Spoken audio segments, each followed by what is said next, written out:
Bismillahirrahmanirrahim. Assalamualaikum warahmatullahi wabarakatuh. Kembali lagi di channel Pena Pencari Hikmah. Kali ini kita akan bahas kisah di alam kubur. 7 rupa mayat di dalam kubur sesuai amal di dunia ketika seseorang meninggal. Maka seluruh urusan yang berkaitan dengan dunia akan terhenti. Manusia akan mengalami fase selanjutnya, yakni menjalani kehidupan di alam barzakh. Ternyata selama menjalani kehidupan di alam kubur, rupa manusia akan berubah sesuai dengan amal perbuatannya semasa hidup. Ada beragam rupa manusia di alam kubur. Ada yang wajahnya berbentuk seperti babi hutan, perutnya buncit dan meletup. Ada yang berkuku panjang melilit tubuhnya, dan ada pula wajah bersih dan tersenyum. Semua bentuk ini sangat berhubungan dengan baik atau buruknya perbuatan yang telah dilakukannya ketika seseorang itu masih hidup. Berikut 7 rupa mayat di dalam kubur sesuai amal di dunia.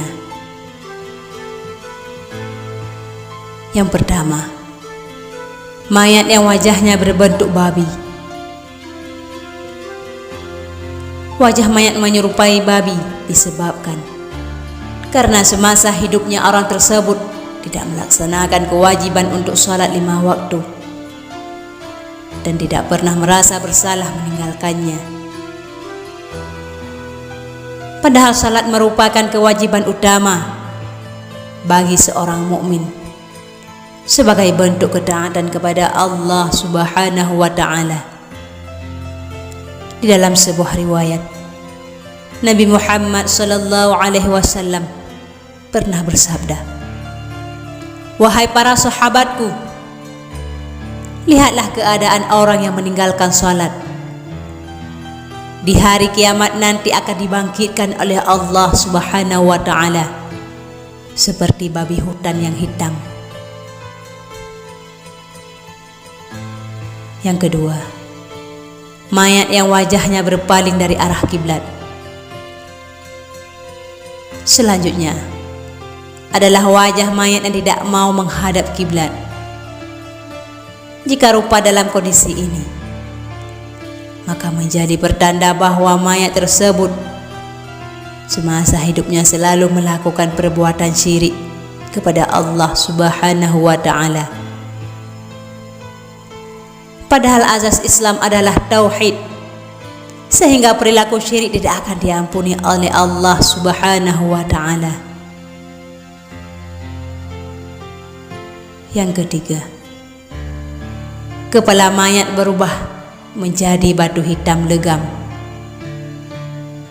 Kondisi mayat dalam bentuk ini mengindikasikan bahwa mayat semasa hidupnya telah durhaka kepada kedua orang tua. Dosa kepada kedua orang tua memang akan disegerakan balasannya ketika masih hidup. Maka Allah akan memperlihatkan langsung bagaimana siksaannya terhadap anak-anak yang durhaka. Terlebih jika sudah meninggal, pastinya balasan yang diterima akan semakin pedih, termasuk perubahan kepala mayat yang berubah menjadi batu hitam legam. Ada 2 pintu amalan yang disegerakan balasannya di dunia: kezaliman dan durhaka kepada orang tua. Hadis riwayat Hakim dan disahihkan Al-Albani dalam As-Sahihah. Yang keempat, mayat yang perutnya buncit dan meletup. Kondisi mayat dengan rupa seperti ini menjadi tanda bahwa semasa hidup mayat tersebut suka makan dengan harta yang haram Petaka buruk yang akan menimpa mereka adalah api neraka dengan harta yang haram, yang setiap saat mereka masukkan ke dalam perut mereka. Nabi Muhammad SAW bersabda, yang artinya, "Wahai Ka'ab bin Ujrah, sesungguhnya tidaklah tumbuh setiap daging yang diberi asupan makanan yang haram, melainkan nerakalah yang berhak membakarnya." Hadis riwayat Ahmad dan At-Tirmidzi. Yang kelima, mayat yang kukunya mencengkam dan melilit seluruh tubuhnya.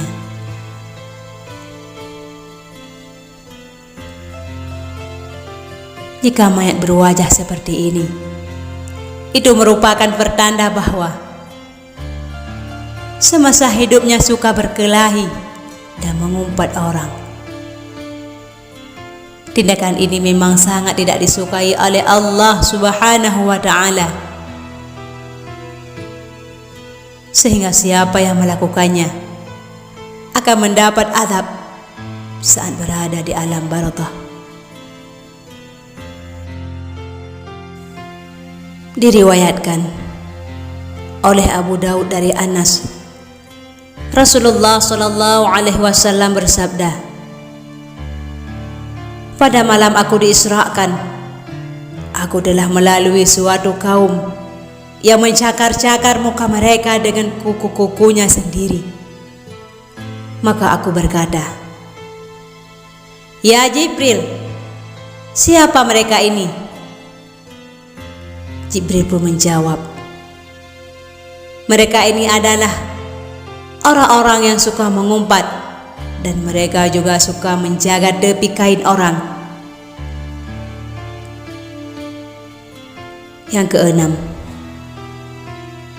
kuburnya keluar air yang lebih busuk daripada bangkai. Kondisi ini menjadi pertanda bahwa mayat tersebut semasa hidupnya adalah orang yang suka makan riba. Balasan bagi orang yang suka memakan riba memang amatlah pedih. Mereka memang harus berhadapan dengan neraka jahanam dan mengalami kondisi kuburnya keluar air yang lebih busuk daripada bangkai. Yang ketujuh, mayat yang wajahnya tersenyum. Jika mayat berwajah seperti ini, itu merupakan pertanda bahwa semasa hidupnya mayat, ia merupakan orang-orang yang berilmu dan beramal saleh. Mereka dijanjikan untuk menjadi penduduk surga pada hari kiamat kelak. Semoga kita termasuk dalam jenis mayat yang satu ini. Ada satu manusia yang dimana nantinya adalah orang yang paling sibuk di akhirat. Sibuk untuk apa? Ia sibuk untuk menyelamatkan umatnya. Siapakah dia? Dia adalah Rasulullah Muhammad SAW. Pada hari itu, seorang suami lari dari istrinya, istri lari dari suaminya, anak lari dari orang tuanya, orang tua lari dari anaknya, pasangan lari dari pasangannya, sahabat lari dari sahabatnya. Pada hari itu semua orang sibuk mengurus diri sendiri. Semua orang, Nabi Adam, Nabi Nuh, semua nabi dan semua manusia pada hari itu sibuk dengan dirinya sendiri. Tapi Rasulullah, satu-satunya orang yang pada hari itu sangat sibuk mondar-mandir. Sibuknya luar biasa. Beliau sibuk sangat. Gimana sibuknya ya Rasulullah? Ketika sedang di padang mahsyar, Rasulullah langsung mencari, "Mana umatku? Mana umatku?" Dikumpulkanlah semua umatnya, kemudian Nabi sujud kepada Allah dalam sujud yang sangat lama, hingga Allah mengatakan, "Ya Muhammad, bangkitlah dari sujudmu, mintalah, maka aku akan beri." "Ya Allah, aku tidak akan bangkit dari sujudku sebelum aku mendapatkan apa yang Engkau janjikan." "Wahai Muhammad, mintalah." "Ya Allah, berikan aku kesempatan untuk memberi minum kepada umatku. Mereka kehausan ya Allah. Kasihan mereka kepanasan di bawah terik matahari." Akhirnya Allah mengatakan, "Ya Muhammad, ini telaga Al-Kautsar, beri minum kepada umatmu." Beliau memanggil umat-umatnya untuk memberikan minum kepada mereka satu persatu. "Wahai umatku, wahai umatku." Betapa luar biasanya kepedulian Nabi Muhammad sallallahu alaihi wasallam kepada umatnya. Rasulullah padahal sudah dijamin masuk surga.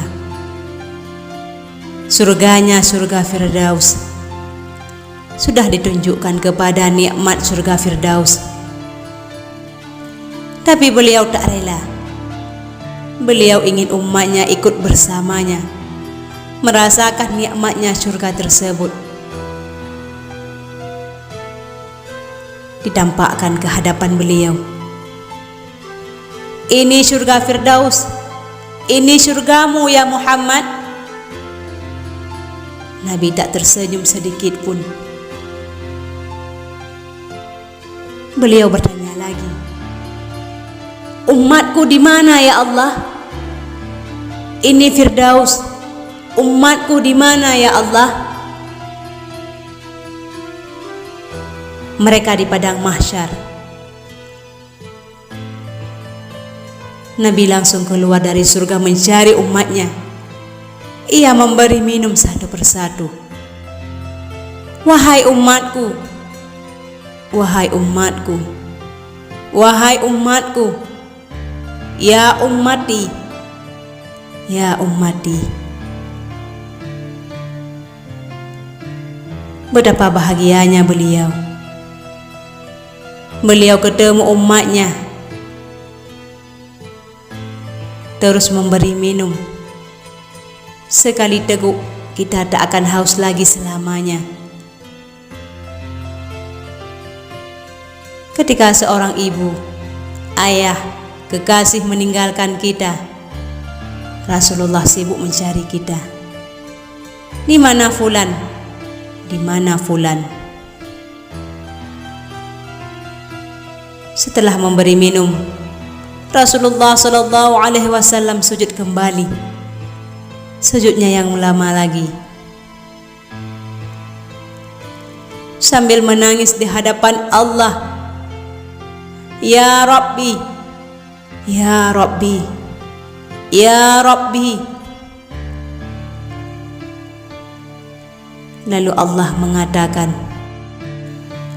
setelah selesai, Nabi Muhammad kembali ke hadapan Allah Subhanahu wa ta'ala. Di bawah arasy-Nya, Nabi bersujud kembali yang lama. Di dalam sujud lama itu kemudian Nabi menangis. Allah berkata, "Ya Muhammad, kenapa kamu menangis?" "Ya Allah, selamatkanlah umatku dari api neraka ya Allah, yang di dalam hatinya ada iman sekecil biji jagung." Maka keluarlah lagi sekian ribu, sekian juta umat Nabi Muhammad sallallahu alaihi wasallam. Setelah itu, Nabi kembali lagi ke arasy Allah Subhanahu wa ta'ala. Ya Muhammad, bangkit, apa yang engkau inginkan? Keluarkanlah umatku ya Allah yang ada di dalam neraka, yang di dalam hatinya ada iman sekecil biji sawi. Maka Allah berfirman, aku izinkan. Rasulullah lari ke neraka Jahannam menyelamatkan umatnya kembali, dan kembali bersujud lagi kepada Allah Subhanahu wa ta'ala. Ya Allah, Allah berkata, ya Muhammad, apalagi ya Muhammad, bukankah aku sudah menyelamatkan banyak dari umatmu? Ya Allah, demi kasih sayangmu yang engkau miliki, selamatkanlah umatku ya Allah, yang mereka tidak punya amalan kecuali hanya mengatakan la ilaha illallah Muhammadar Rasulullah. Maka Allah berkata, aku izinkan. Nabi Muhammad kemudian lari lagi ke neraka menyelamatkan kita dengan seizin Allah. Allahumma salli ala Sayyidina Muhammad wa ala ali Sayyidina Muhammad.